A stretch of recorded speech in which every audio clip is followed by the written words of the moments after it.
Welcome, everyone. I'm Michael Woodford, the chair of Columbia's Department of Economics. I'd like to welcome all of you to our event on the theme of trust in money and government on behalf of the Program for Economic Research in the Department of Economics and the Jerome Chazen Institute for Global Business here at Columbia Business School.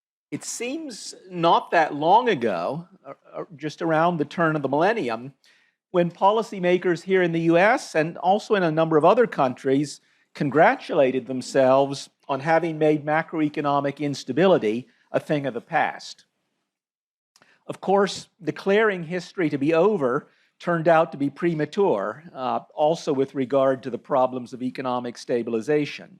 Looking back, we now see that what had seemed to be an unusually stable period, both for real economic growth and for the control of inflation, masked growing imbalances that were largely overlooked until the global financial crisis of 2008 forced everyone to become aware of them.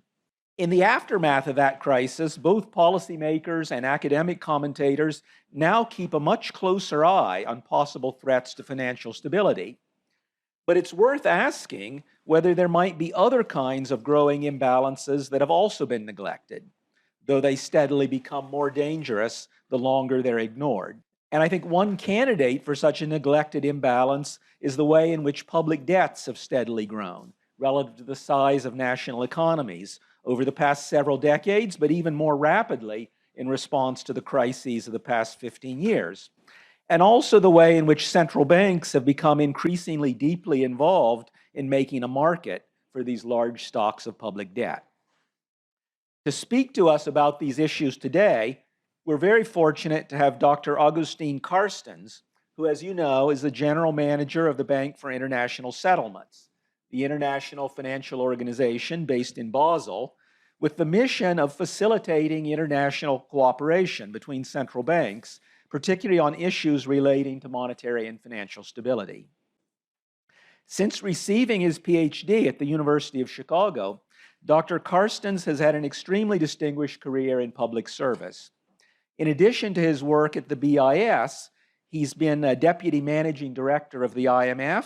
More recently, he has chaired the IMF's Policy Advisory Committee. In his native country of Mexico, among other things, he's been both finance minister and then later governor of the central bank, the Bank of Mexico. So he's had a lot of occasion to reflect on the challenges of conducting monetary and fiscal policy and the ways in which each of these can complicate the job of the other one, and from the vantage point of both sides of the street.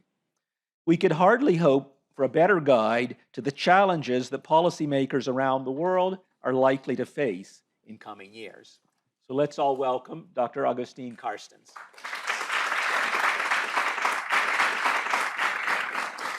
Thank you very much, Michael, for this very nice introduction.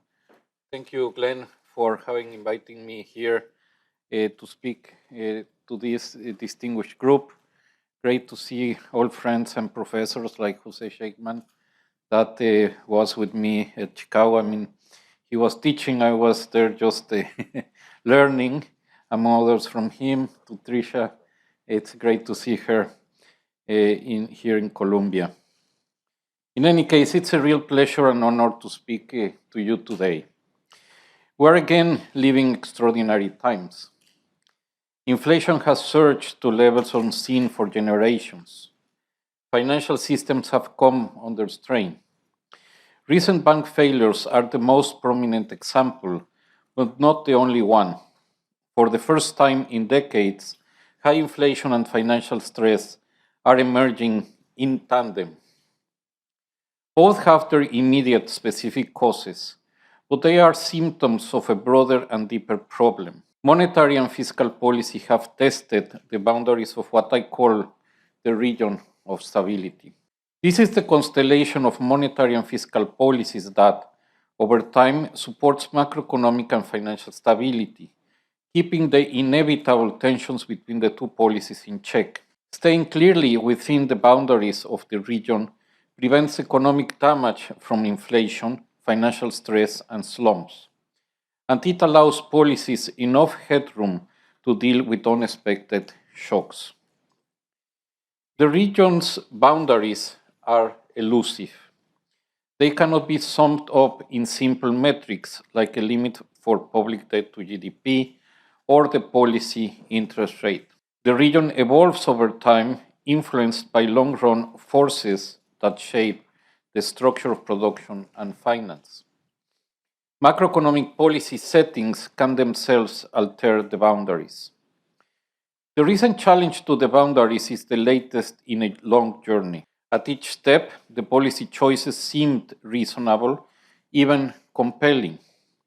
But they have brought us to a very complex place. First, tailwinds such as globalization masked what was once a key signal that policies were testing the limits: high inflation. Then, financial liberalization gave rise to a new warning sign: financial instability. Vanishing inflation made many think that monetary and fiscal policy could resolve every economic problem. Policymakers deployed stimulus in recessions, but did not rebuild policy buffers when growth resumed. The pattern became starker after the GFC.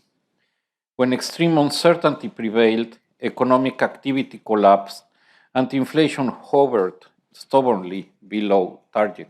Given the circumstances, it seemed natural that authorities could use their policies to promote growth without stoking inflation. But their ability to do so relied on aggregate supply adapting smoothly to changes in aggregate demand. This was the case for some time, but when the pandemic made supply conditions unusually inflexible, we saw the magnitude of the risks that were taken. A shift in mindset is called for, retreating from the boundaries of the region of stability and remaining clearly within should be a conscious and explicit policy consideration. Let me elaborate first on the role of fiscal and monetary policies in causing and addressing the immediate challenges of inflation and financial instability. And second, on the forces that led policymakers to approach the boundaries of the region of stability. I will conclude with some reflections on how to return to a more comfortable location within the region. The first major challenge policymakers face is inflation. It has been 2 years since inflation returned with a vengeance. It has become widely entrenched across countries and sectors. The causes have been well documented, including disrupted supply chains, a rebound in demand, and the war in Ukraine. These forces were powerful, but the policy stimulus deployed during the pandemic gave inflation an even larger, unexpected push. Interest rates were lowered to zero or below. Central bank balance sheets ballooned. Fiscal stimulus exceeded 10% of GDP in many advanced economies. In many countries, households received large transfers. Firms benefited from subsidies to keep workers on the payroll. These measures added to demand when supply was constrained, boosting inflation but doing little for growth. The stimulus continued and even grew long after economies started to recover. The policy responses to the pandemic were justified at the time. They kept firms afloat and preserved livelihoods, and they prevented economies from falling into a tailspin. But calibrating stimulus was extremely difficult in this environment. In hindsight, policy support was too large, too broad, and too long-lasting. At first, most observers, including central banks, expected higher inflation to be transitory. And some of it was. Oil, used cars, and shipping are cheaper now than a year ago. In much of the world, inflation has stepped down from last year's peaks. But the next phase of the disinflationary journey is tougher. The easy gains have largely been banked. Services where prices are stickier have become the main driver. Labor markets are still tight. Growth may need to slow more for monetary policy to gain traction. There is no time to lose. The longer inflation lasts, the more likely a shift to a high inflation regime. Households and firms start paying much more attention to inflation, and expectations become the anchor. The genie gets out of the bottle. The costs of regaining price stability grow. Public support waivers for traveling the last mile require to return inflation to target. Interest rates may need to stay higher and for longer than previously thought.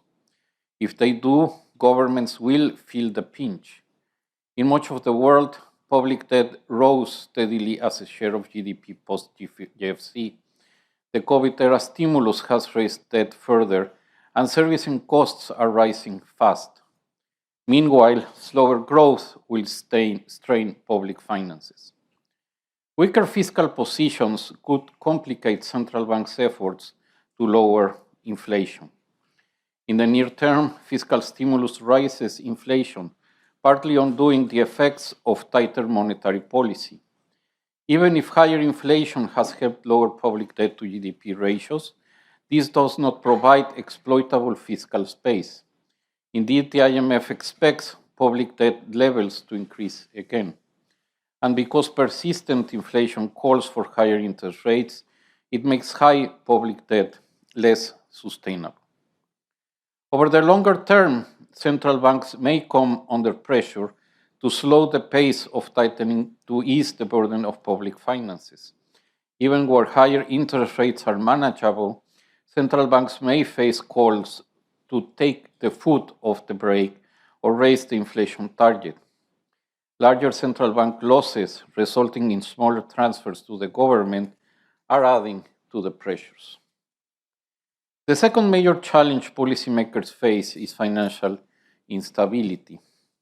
Our outsized, fast-paced, and ultra-sophisticated financial system is fragile, with excess leverage and liquidity mismatches.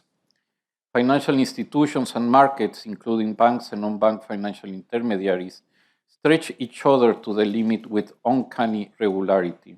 As the edge approaches and confidence suddenly evaporates, fault lines emerge. Wherever the boundaries of stability may lie, this type of financial system blurs their contours.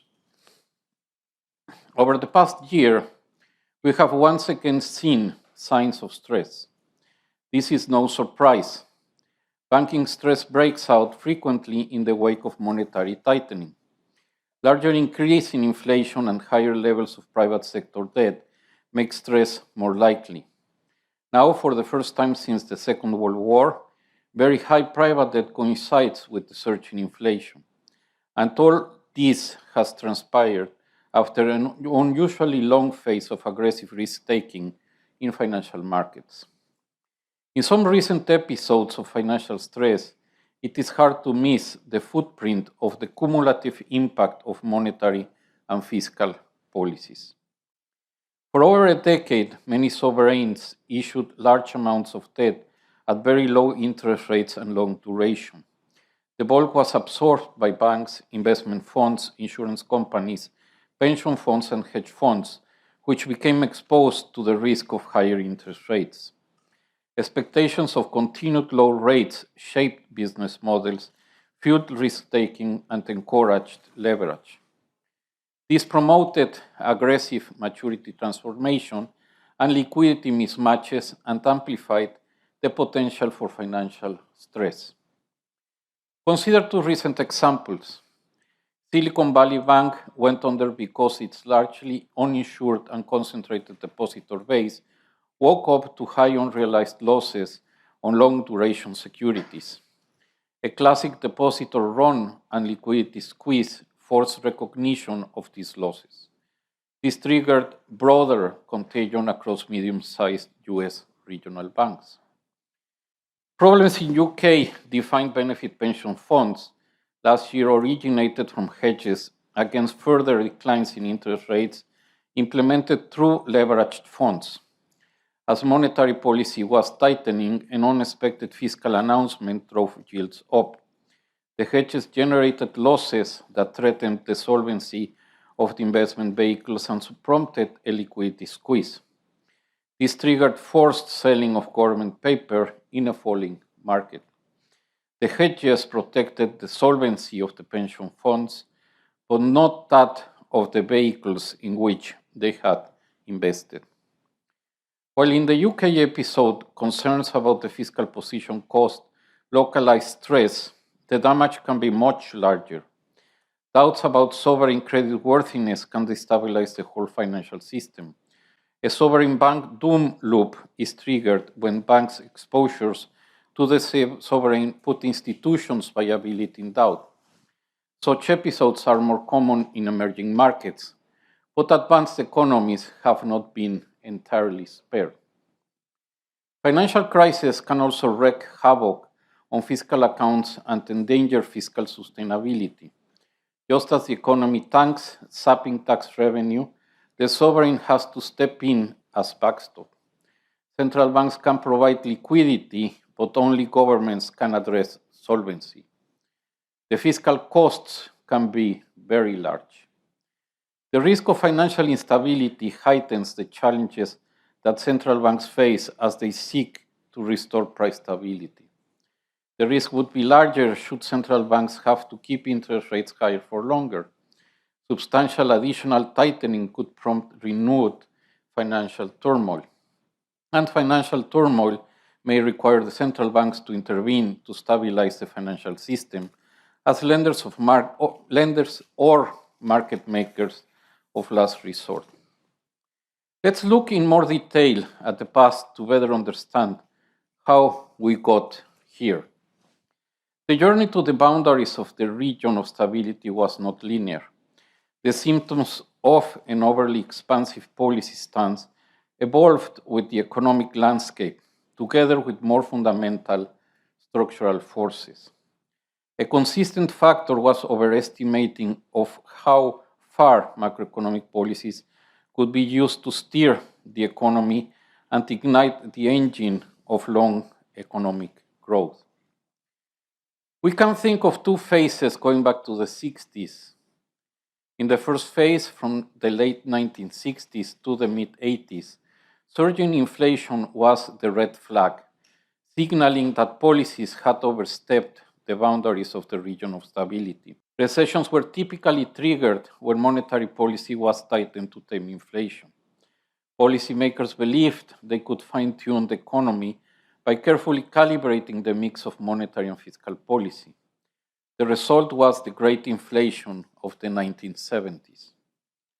In response, policymakers tried to bring policies back within the region of stability. Central banks aggressively hiked rates. This exposed fiscal fragilities. With persistent deficits, public debt surged. Many governments were forced into fiscal consolidation. Public debt levels, on average, stabilized.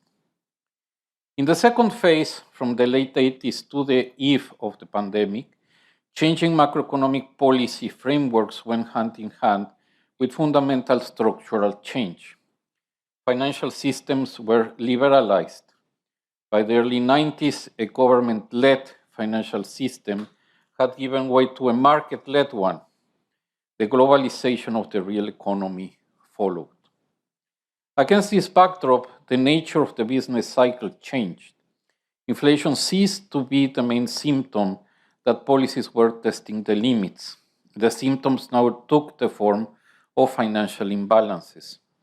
Inflation-induced recessions gave way to financial recessions. Financial cycles became larger and more disruptive, culminating in the GFC. The shift from inflationary to financial imbalances gradually eroded policy space. Monetary policy eased during contractions to cushion the economy and offset private sector balance sheet repair, but it had little reason to tighten during expansions, given low and stable inflation. Interest rates progressively declined.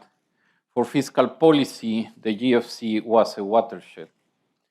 Financial crisis forced sovereigns to backstop the financial system and support faltering economies. Public debt increased massively, sustained by low rates. The challenges intensified after the GFC. Monetary policy struggled to push inflation back up to target. As fiscal policy sought to regain lost room for maneuver, monetary policy became the only game in town. As time wore on, fiscal policy was then asked to give a helping hand. And then the pandemic and the Russian invasion of Ukraine struck. What does this mean for policy? Let me sketch a broad direction of travel. The immediate priority is to restore price stability. Central banks will also need to address any further financial strains that might emerge. If a high inflation regime sets in, the costs to price and financial stability will be too high. At the same time, we must differentiate measures designed to lower inflation from those safeguarding financial stability. The immediate need of the financial sector must not compromise the tightening needed to lower inflation. Fiscal policy also has to play its part. Consolidation would help to reduce pressure on aggregate demand and inflation, limit the risk of being a source of financial instability, and provide more headroom in case of solvency concerns. As monetary and fiscal policy acting in tandem bring inflation under control, financial instability should subside. The longer-term challenge is to ensure that monetary and fiscal policies operate clearly within the region of stability on a lasting basis. This has to do with strategies, institutions, and mindsets. Policy strategies should aim to keep room for maneuver over time. This calls for more symmetrical policies over the business cycle. Arguably, there is room for monetary policy to tolerate moderate shortfalls of inflation from point target once inflation settles at very low level. In a low inflation regime, inflation has certain self-stabilizing properties. As a result, the central bank can better enjoy the fruits of its hard-earned credibility. This helps to make the interest rate cycle more symmetrical and reduces the need to keep rates unusually low for unusually long, thereby limiting the build-up of financial vulnerabilities. When assessing fiscal space, policymakers must account for the flattering effect of financial bumps on the fiscal accounts and the possible costs of financial stress. With respect to the financial system, sound micro and macroprudential frameworks must complement monetary and fiscal policy. This is particularly relevant to allow monetary policy to fully concentrate on the abatement of inflation. A lot has been done to strengthen the financial system. There has been good progress in the banking sector, although recent strains suggest there is still work to do. But reforms have lacked in non-bank financial intermediation, which have grown markedly. Institutional safeguards can limit tensions between the two policies and promote their coherence. Central bank independence remains key. Mechanisms to encourage prudent fiscal policy should have greater bite. Ultimately, though, what matters most is mindsets. Policymakers must acknowledge the limitations of macroeconomic stabilization policies. They can be a major force for good, but also cause great damage. The journey I have described shows that if the specific challenges evolve with the economic landscape, the root cause of failures does not. To generate resilient and sustainable growth, there is no alternative to working on the supply side of the economy. Structural reforms are politically difficult, but there is no free lunch. The region of stability concept, hard as it may be to apply in real time, embodies a recognition of the limitations of macroeconomic policies. The region is not a number or even a set of numbers, but a way of looking at the world and guiding policy. It can help preserve the all-important trust that society must have in the state and its decision-making. Thank you very much. Just to give you all a sense of a run for the rest of the discussion, I'm Glenn Hubbard from the Business School in the Econ Department. You've met Mike Woodford. Mike is the Economics Department chairman, but that's just a rotating punishment handed out over years. He's actually one of the world's greatest monetary economists. Trish Mosser is a former central banker and head of the Program for Economic Policy Management in the School of International and Public Affairs. We're each going to give a short perspective on Augustine's remarks on the region of stability. Ask him for a little response, maybe a few questions, and then we'll turn it over to you. So be thinking of that. Trish, I'm going to ask you to lead off. Sure. So hello, everyone. Nice to see everybody this afternoon. Lovely to see Augustine again. Thank you. Thank you very much. That was an outstanding and scary summary, frankly, of the macro policy challenges the world's facing right now, I think. I have a couple of comments, and I'm going to intersperse a couple of questions as I go along. My first comment is about the monetary fiscal policy mix. Wow, that's like an old-fashioned term. Both a terminology and a topic that seems to have fallen out of fashion in the last decade and a half, but obviously should not have, as your talk rightly points out. But I don't disagree with your boundaries argument. I think that's a very sensible way to think about it. But I do want to play a little bit of devil's advocate on what's happened in the last 15 years or so. Your assessment of the policy mistakes made during the pandemic is absolutely spot on. But isn't it a first order matter? The biggest problem, the first problem, was one of policy calibration. Let me be specific about what I mean. That basically the modelers and the policymakers just grossly underestimated the combined power of extremely easy money and extremely easy fiscal policy. Looking at normal times is not a guide to that.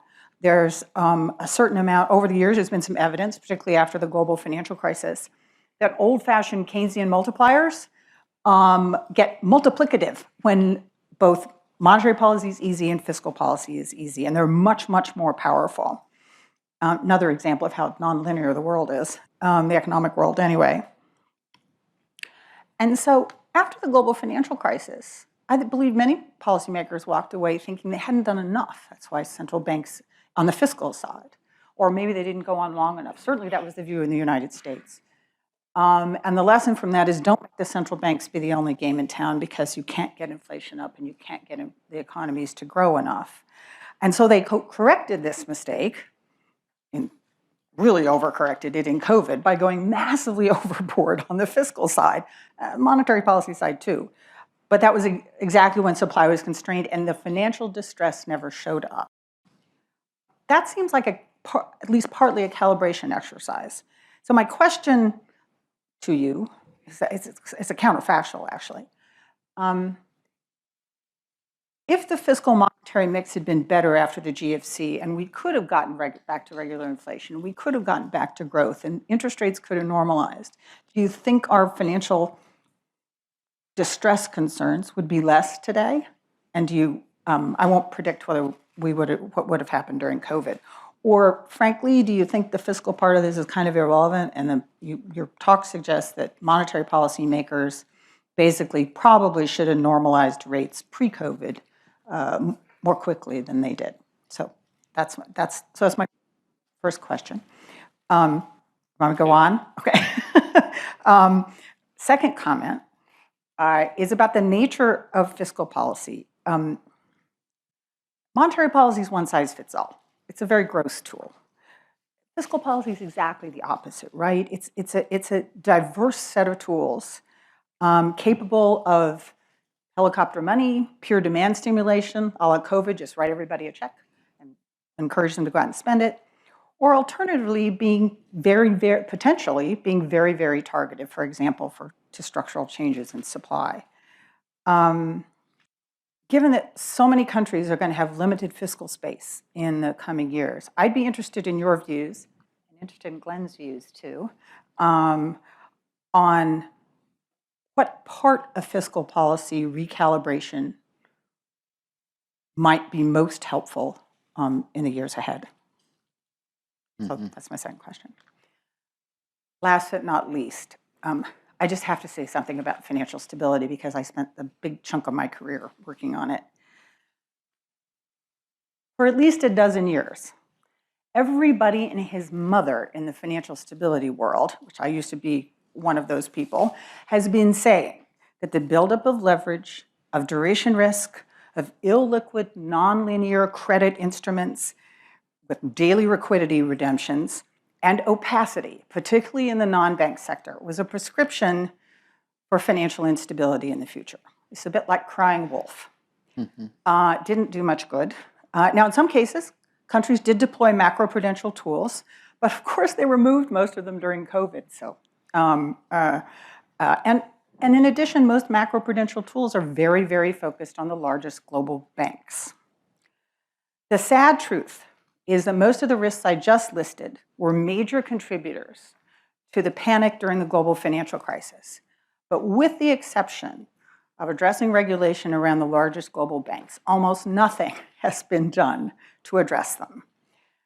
Frankly, regulatory systems and the financial safety nets are shockingly inconsistent with the actual structure of the financial system globally and the systemic risk that it poses to economies. And unfortunately, I'm afraid that if history is a guide, that it's going to take another crisis, unfortunately, to actually fix things. Okay, Mike? So I'd also like to really thank Dr. Carstens for that wake-up call. I think we have Yes.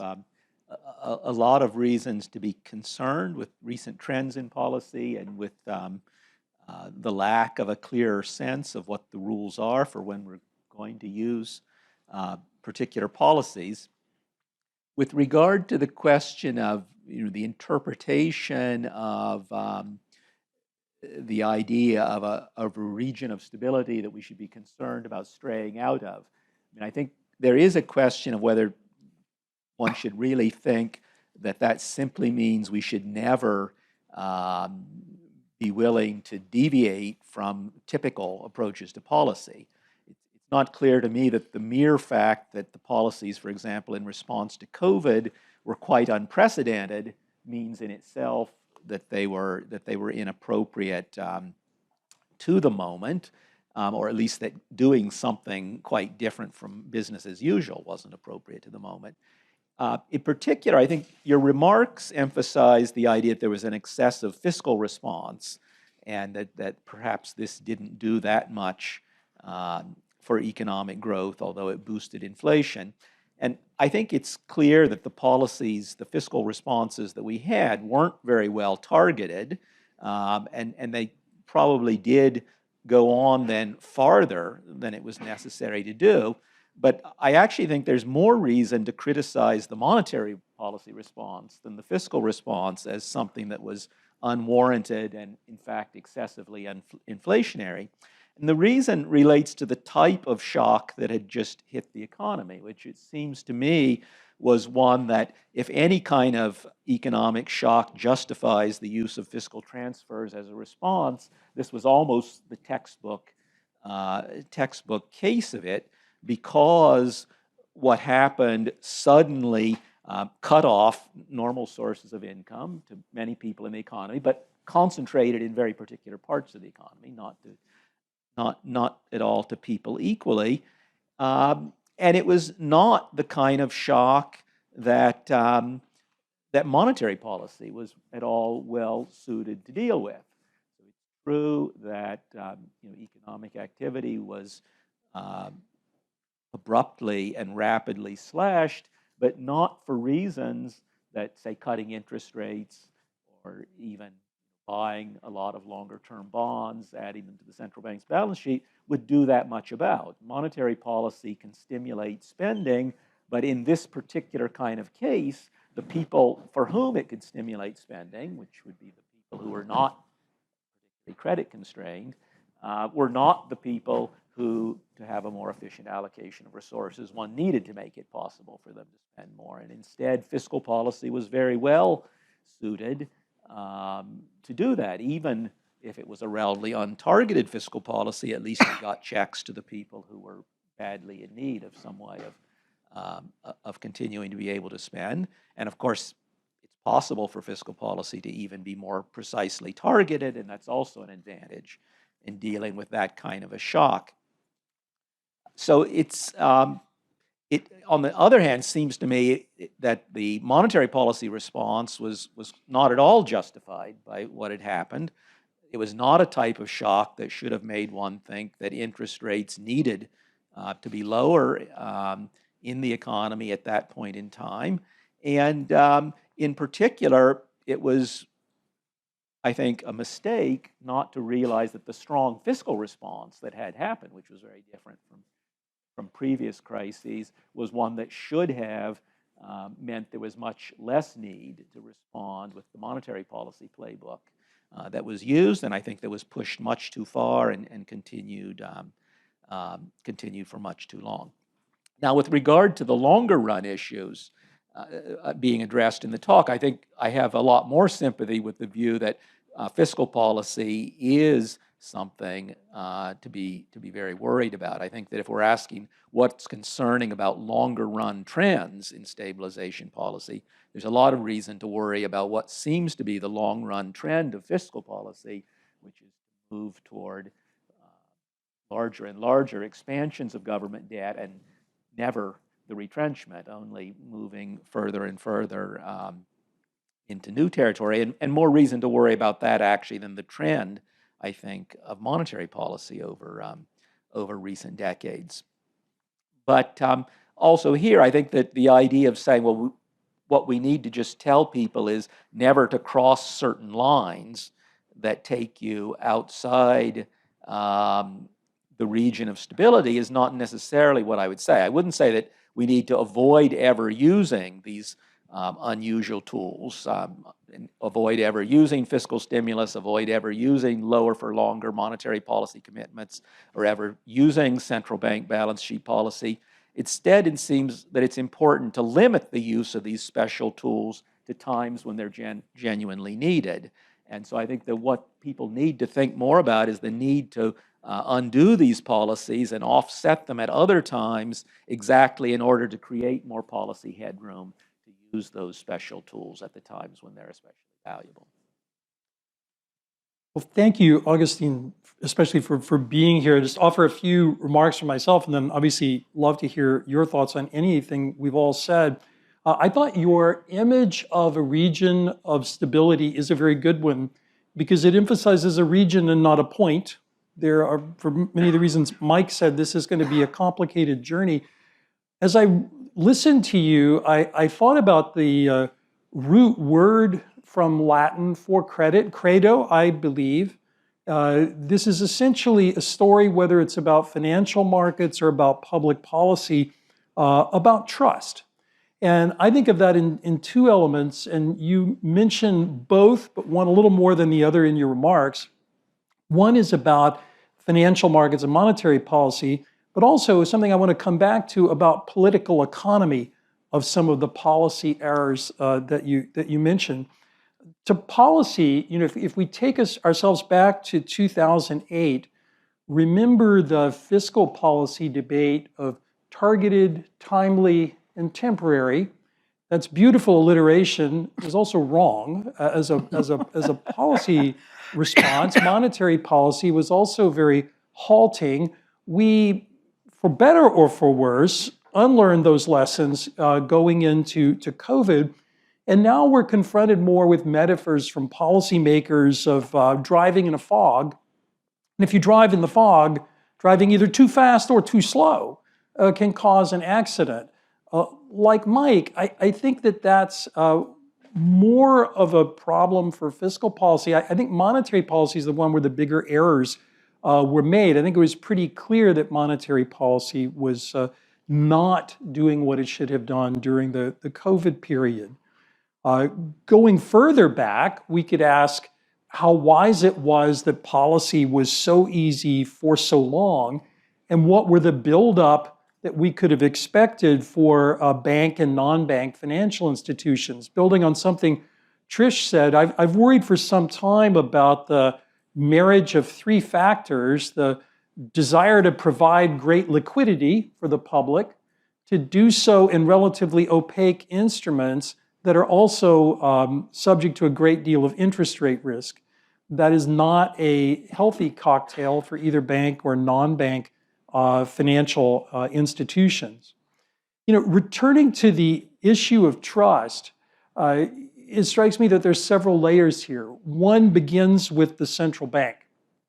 The Federal Reserve here, central banks in most industrial democracies have a lot of work to do to rebuild their credibility with the public, starting with their commitment to inflation. They also have a great deal of work to rebuild their credibility in explaining what they do. As Mike was reminding us, the difference between responding to demand shocks and supply shocks for a central bank. Central banks in this country and in most countries are also very heavily involved in financial regulation. And here there's an ultimate need to build up credibility again in thinking about supervision and banking and what we want financial institutions to do. But the biggest thing on my mind in listening to the remarks this afternoon is rebuilding trust in the presence of two things, both of which have already come up in this conversation. One is about unsustainable fiscal policy. That is truly the low-frequency, gigantic problem of our time in terms of an ongoing policy error. In terms of the link to central banking and to banking itself, there are real constraints on central banks in an era when the public sector simply isn't apparently cognizant of the intertemporal budget constraint. In terms of what to do about it, I liked very much in Augustine's remarks mention of things like independent fiscal councils. We've learned from some countries, Sweden comes immediately to mind, of the success of such organizations, but it will be a huge challenge for central banks and policymakers. The second area of trust that didn't get as much discussion here, but I think in terms of the politics of this is even more important, is a political economy concern. The policies that were pursued in the great financial crisis and again during COVID did two things. One, they exacerbated income and wealth distribution problems, not as a deliberate goal of the policy, but as a corollary of a policy to keep rates very low, thereby inflating the value of assets, good for owners of assets, and a perceived failure in much of the public that certain institutions or types of businesses might be bailed out, banks, in the case of a global financial crisis, once again in the present period, as opposed to other situations in the economy, homeowners in 2008, small business people today. I say that not to question the wisdom of the particular policy moves, but the absence of political economy concerns. So just to wrap up where I began, I do think Augustine has done us a huge favor both by defining this region of stability and pointing us back in this direction of trust. So why don't we let you chat with us about any of that? We'll talk among ourselves, but loudly, and then turn to all of you. Well, thank you very much. I hope they give me a degree after I answer all these questions. No, excellent questions, and I think this will allow me to clarify some views and, well, obviously to express. In general, I would say high level of coincidence with many of what you have said. It's probably more an issue of nuances. Let me start with Tricia. Your first question, you mentioned a lot policy calibration, and I definitely think that's the key issue. I said it in the speech. I think also, and this has to do with a response to other of the comments that have been made. And it's something that we need to see how certain is what I have to say. But, you know, we came from over a decade where monetary policy was very aggressive and nothing happened to inflation. Then came the pandemic in particular. And we have to remember that the pandemic was considered first a major deflationary shock. I mean, the expectation was that the economies were going to tank. As a matter of fact, they tanked. That, the floor was pulled out of everybody. I mean, I think it's the first experiment where we try to eradicate the pandemic by bringing the world economy pretty much into animated suspension. Nobody works, nobody goes to the offices, you just need to survive. So, I mean, what was the expectation about growth? One reason for monetary policy to act within limit is there was huge concern about the survivability of many, many firms, especially when you mention the distributional aspects. I mean, which are the weakest links? Small, medium-sized enterprises, family houses, things like that. As a matter of fact, if you remember, a lot of the programs that were implemented were geared towards those firms. Now, if that wouldn't have pushed forward, I think that the consequences would have been extremely, extremely grave.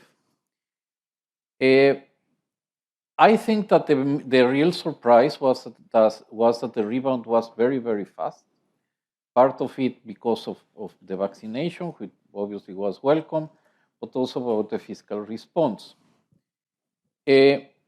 Now, you can say that the Fed acted a little bit late or quite late, or I mean, I don't want to use it in objective, but it was a matter of weeks or months, more than weeks. And actually, it really became very seriously once the Ukrainian war came in. A major debate among central banks is the issue, how much is temporary, how much is permanent? And the dogma of, the doctrine of central banking is that if you have a relative price change, you should not try to bring down inflation in all the other goods and services in the economy to hit the right aggregate.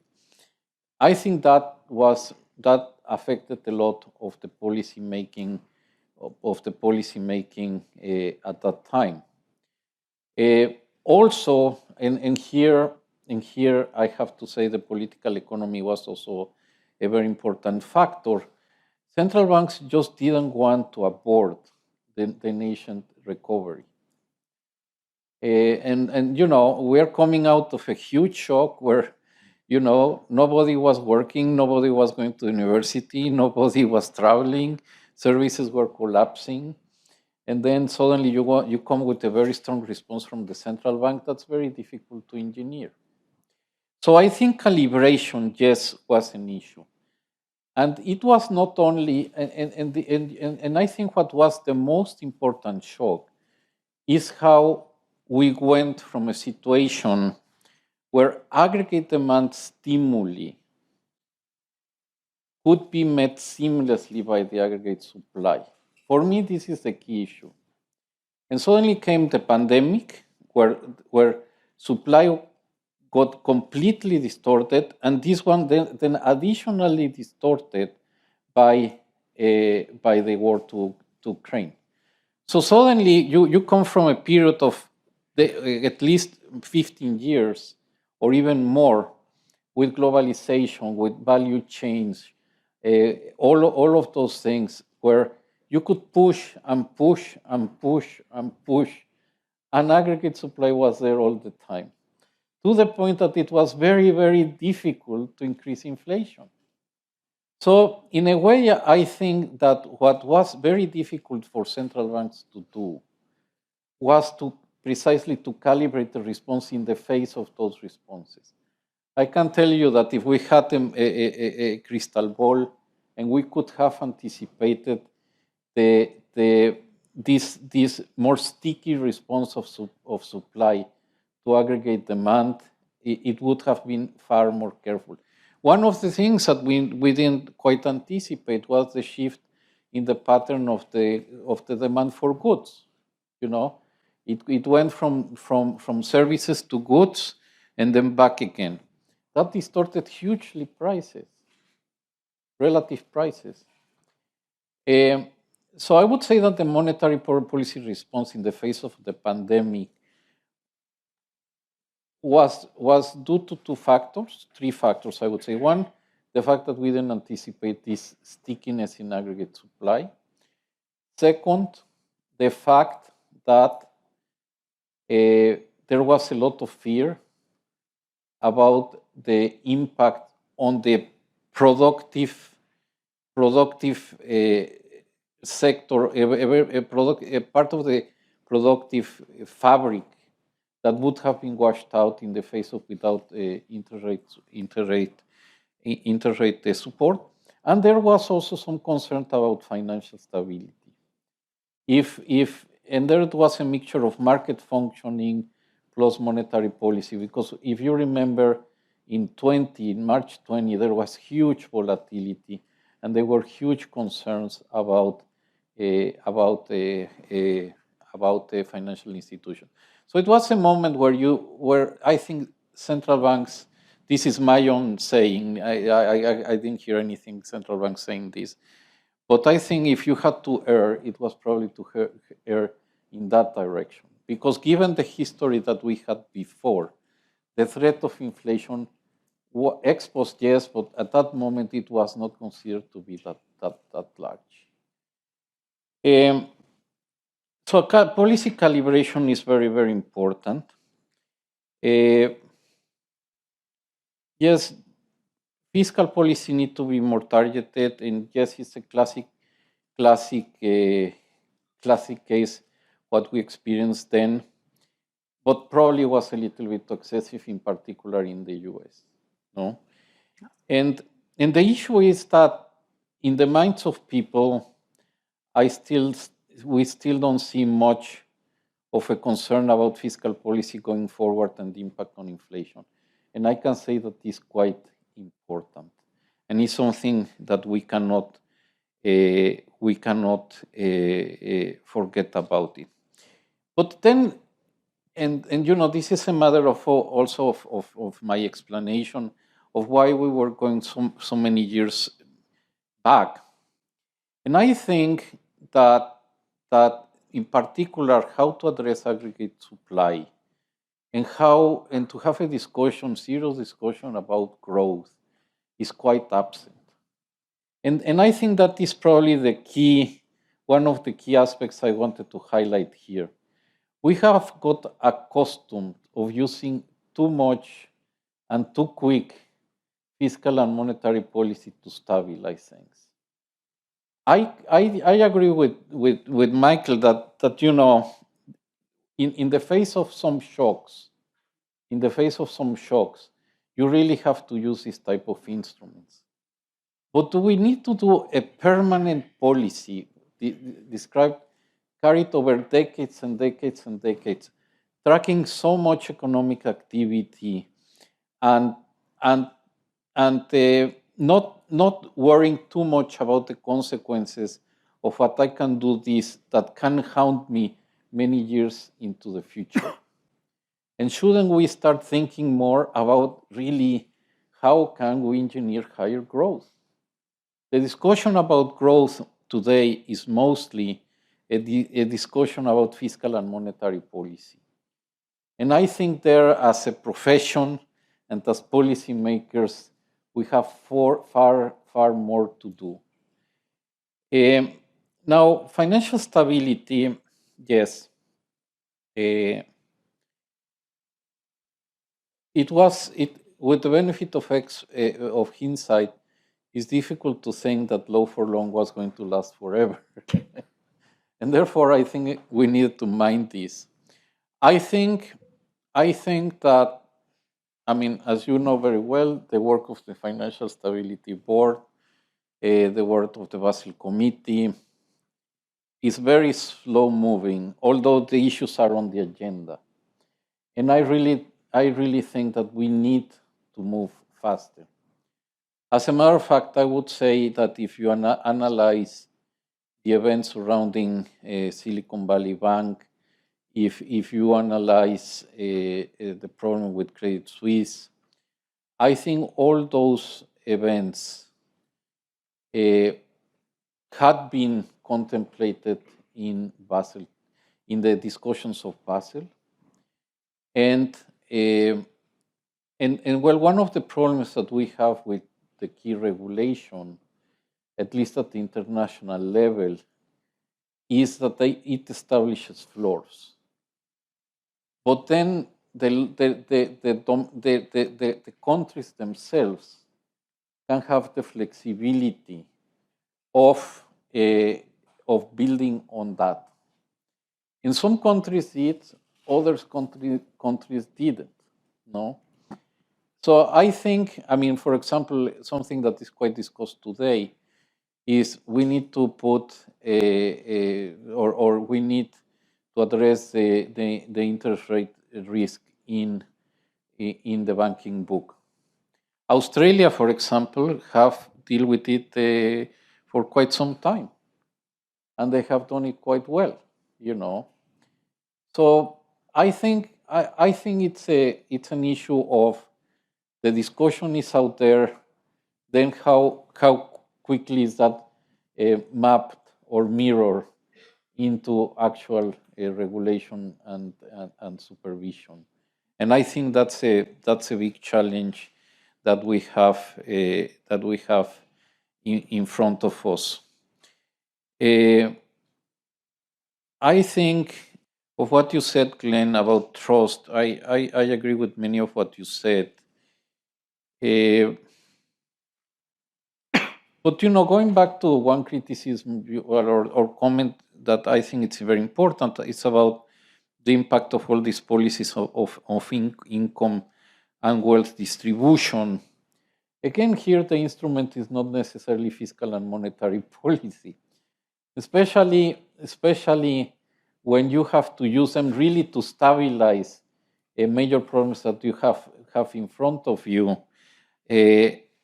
Yes, I think it should be a consideration, but should not be a major impediment.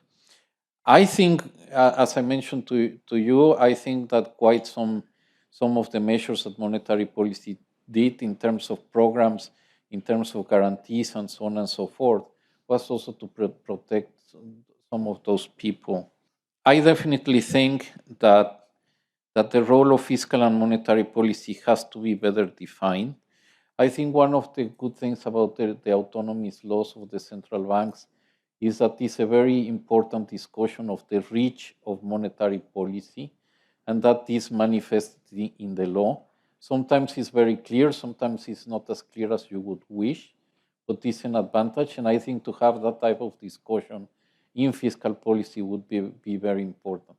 At the end of the day, you need some social consensus about what these policies can do and should do, and that's a way forward in having that discussion at the national level. But for me, and here this allows me just to close, to put the nuance I want, is not so much that we should forsake these instruments, but is at the same time, we should not get used to them as our instruments of first resort. And also, I don't think we can really expect to engineer high and sustainable growth with much better income distribution just by using fiscal and monetary policy. And my sense is that the debate about how to get growth going is not out there. It takes a long time. It doesn't have it doesn't lend itself for authorities showing concrete action that you can show with a yearly budget or with monetary policy. But so, I mean, at the end of the day, if you ask me what we should do, given that fiscal and monetary policies have depleted, or they're close to deplete their power to continue pushing for growth, we need to find how can we give more breathing space to the economies, and how can we engineer sustainable growth with stability as we move forward. And there, I mean, certainly monetary and fiscal policies should continue to do as much as they can within limits. Monetary policy certainly has to be devoted to abate inflation, because inflation will not help us at all in any way. We need to enhance financial regulation and supervision, because that certainly the separation principle is important, and we have to make it clearer and more resilient. And we need more growth. And if we have more growth, there will be more degrees of freedom at the fiscal level. And that also, especially, fiscal policy, for example, can be used to tackle the issues of the bottlenecks that the economies are facing. If we spend more in infrastructure, more in productivity enhancing activities, and not so much in transfers, I think we probably would be doing a much better job. So we will have more growth on a sustainable basis that will give more breathing room to fiscal and monetary policy, and with much better regulation and supervision, we would also give more breathing room to monetary policy to be more effective to abate inflation. So there is where our thoughts is going. No, that's great.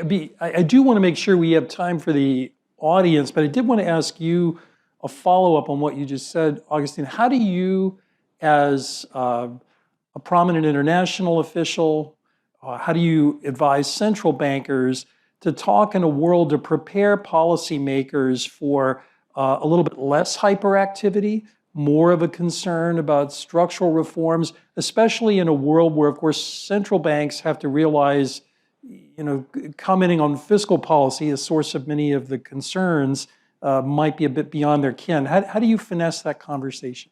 I definitely think that there is no one size fits all. I can tell you, when I had the privilege of being governor and minister of finance. So I have seen the game from both sides. And in Mexico, the central bank has some space to say, fiscally, we need this and this and this and that, because if we don't consider the interaction, the actions of monetary policy will have to be adjusted. There are other countries in Europe, for example, where this can happen. There are other countries, like here in the US, where the line is more clearly cut. But I think at some point, if it's not done at the public level, at least at the academic level, should be done. I mean, you have to respect the practices and the limits. But I think that it's something where it's very difficult to clearly cut the effectiveness or the description of the effectiveness and the actions of one policy without addressing the other. Monetary policy should be, in normal times, should be sort of predictable. Fiscal policy can have more changes, but especially as you move intertemporally and you get closer to the limits of the boundaries or to the boundaries of the region, I think more public debate about this is important. So I've got plenty of questions for the panel, but let me take a break and turn to audience for questions. Let me just quickly repeat so people who are listening YouTube later will be able to hear everything. The questions about structural challenges, about why stagflation could be so bad. Answer, I lived through it, it is. We can talk offline if you like. And then AI, so over to you.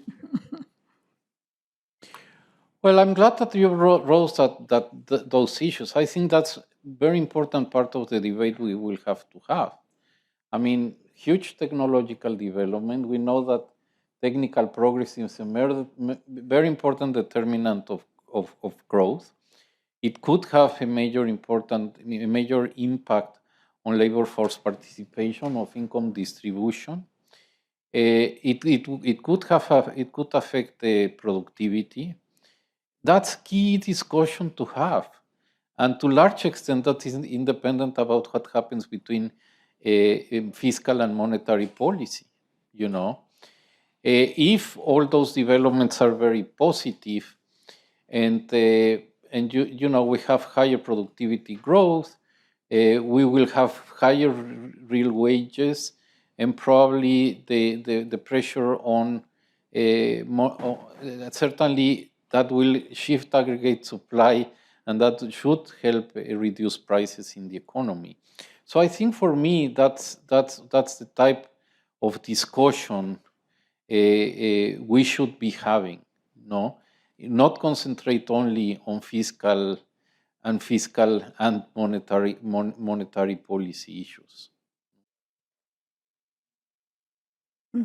Questions about financial stability. If one took mark-to-market logic to private equity, to real estate, are there other shoes to drop? Yes. Well, Sorry. Go ahead and elaborate. If mark-to-market treasuries and a very badly managed, concentrated, weird bank could bring down the bank, not marking to market. Marking to market's the wrong way to talk about it. Illiquid assets, what you need to do is recognize your losses, right? Banks have to do this, they're required. What goes on in the less regulated part of the credit world is sometimes who knows.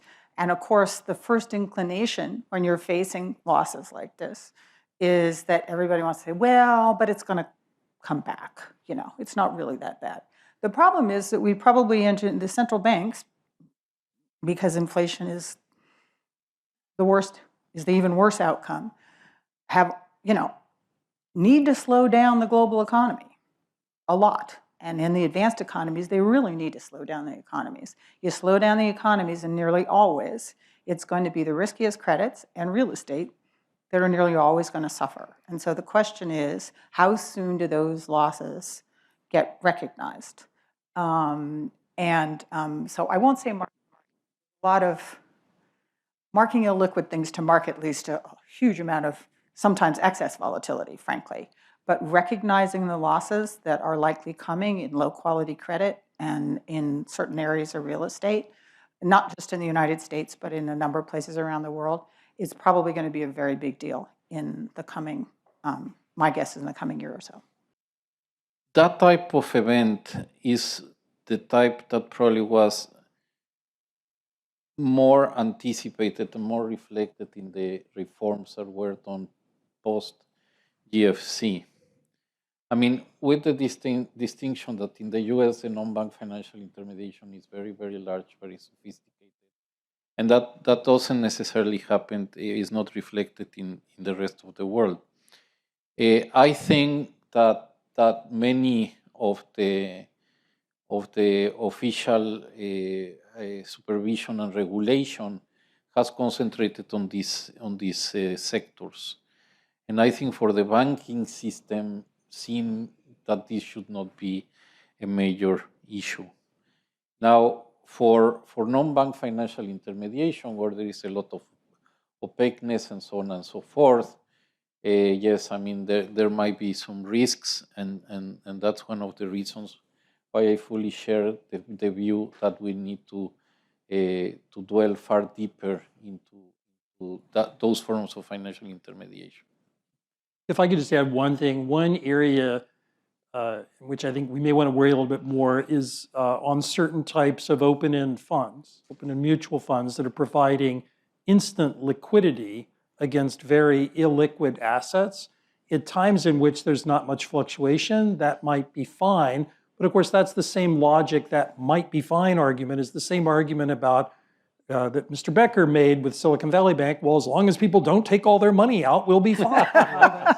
That's not true. So I do think there are pockets where we want to look for, as I was saying, marriage among liquidity and opacity and rate risk. Anytime you see that, that's at least an area to consider. Other questions? Yes, ma'am. Questions about the Federal Reserve and the Financial Stability Oversight Council, and any broader lessons learned for policymakers? Well, I mean, definitely there were some very specific US-centric events that definitely are important to reflect on. And I think that's what the Fed is doing now. And I think that will be very, very important. I mean, I think among others, the interest rate, the interest rate, how to deal interest rate with interest rate risk in the banking book, issues of a key aspect, and you know, this also applies to other countries. Probably it hasn't been manifested with the same intensity, but I think it's relevant for all the global banking system. The issue, for example, of how sticky deposits are. That's a key aspect that will need to be considered.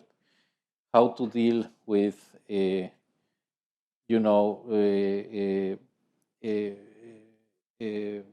liquidity coverage ratio in the face of considering some assets held to maturity. Are they or should not be part of the LCR? Issues that now also will have to be discussed is the discussion between deposit insurance and how strong do you need to have regulation, but also the issue of resolution. All these discussions are important thoughts that every banking system should have today. And you know, we also had this major issue of Credit Suisse, which was a very important global systemic financial institution. And that also need to be reflected in the debate. And in particular, the issue of resolution. I think that yes, this is. I mean, in a way, it's important to have these moments in time where we can seriously rethink on where we are and what else needs to be made, what else needs to be done to have a far more resilient financial system. Questions? Yes. Issues with opaque credit agreements between China and other governments. I don't even understand quite well the question, but I don't think that's a major issue right now.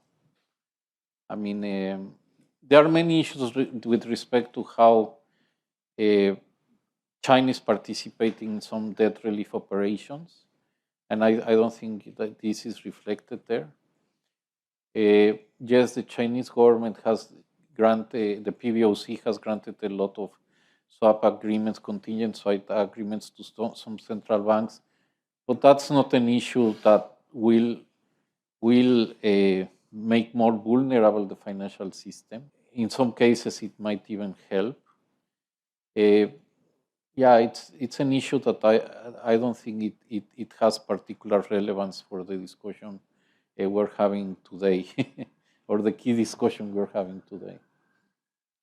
Let me do a quick lightning round with everybody as we wrap up. One issue that's come first in your excellent speech and then in the discussion surrounds a role that fiscal policy kind of plays in the middle, either as a contributor of stability or policy errors, potential intersections with central bank policy.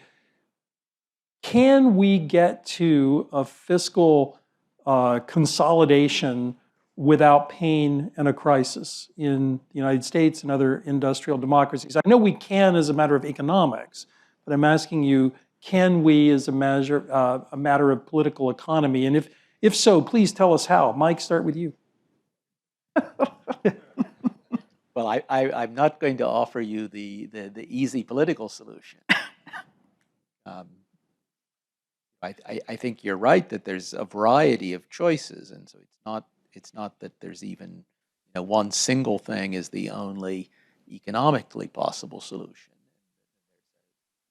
Political process and not technocrats, I think, who need to decide what the desirable level of government is, and therefore how much funds have to be raised to pay for it. But I think the thing that economists can remind people is that, particularly over time, not necessarily on a year-by-year basis, but over time, there has to be a plan for how you pay for things, and enacting programs and simply not asking how are they being paid for isn't something we can. Okay, Trish? So I'll stick to the United States here. The United States will probably, at least for a little while longer, because of exorbitant privilege, get away with not being as fiscally responsible as it should be. But there is a limit to that. And the problem is that limit may be pretty ugly. So I share your political concern that when it hits it, it will not, it's going to be ugly for the dollar, it's going to be ugly for US economy. And I am a little concerned that given the political dysfunction these days in the United States, that it's going to take that sort of a really bad event to sort of wake people up in Washington. Anyway, not to be too pessimistic. I think it's very important to have at the national level continuous debates about the long-term sustainability of the public finances. The risk of not having that are extremely high because when you realize that you are far behind the curve, things can unwind extremely fast. I think also from a political economy point of view, you cannot do many of these huge structural reforms from a public finance point of view all at once. I mean, for example, if you have a very low tax income, and then you have a huge imbalance in infrastructure, and then you have also a very large actuarial deficit in the social security system. I think it's completely irresponsible to wait until the thing explodes to start tackling the issue. So I think there should be a debate, and every Secretary of the Treasury or every Minister of Finance, as it was my due, I, for example, increased for the first time in many years the value-added tax. Probably one of the reasons I ended up in the Banco de Mexico, it was because of that. So I basically passed to a better life because it's much nicer to be in the central bank. But you know, there should be an action, a major action, almost in every single administration. Otherwise, it will not happen. Now, politics, yes, it's tremendously difficult. But that's why you have to have the debate. There is something that needs to be pushing the political forces to the point where you have to mind this long-term equilibrium. Because if not, it's very difficult to make. Also, each administration has to do something in that line. Otherwise, this does not converge. Just give you a chance for any last word you want to give us on your remarks on the region of stability. Well, let's help us develop the idea. I mean, this is for us to have this. I mean, here you have very important thought leaders. We have learned a lot from you. We need to have this type of discussions where we try to bring everything together and try to have a better gauge of where the economy is going, and where the key stress points are. Because also there are stress points that if something breaks on the fiscal side, it probably will affect monetary, and if something breaks in the monetary, will affect fiscal, and if something breaks in financial stability, it will affect the two others, and if something is not done with these three, it will suffer growth. And then what do we do about growth? We tend to discuss too many things in isolation, and therefore it's important to have a broader discussion and also to have better guidance towards for the politicians, as much as some they don't use any instruments, but some for many of them they're very important. So how can we have better metrics of how to conduct the public policy, because otherwise the trust in government could suffer. Please join me in thanking Dr. Carstens.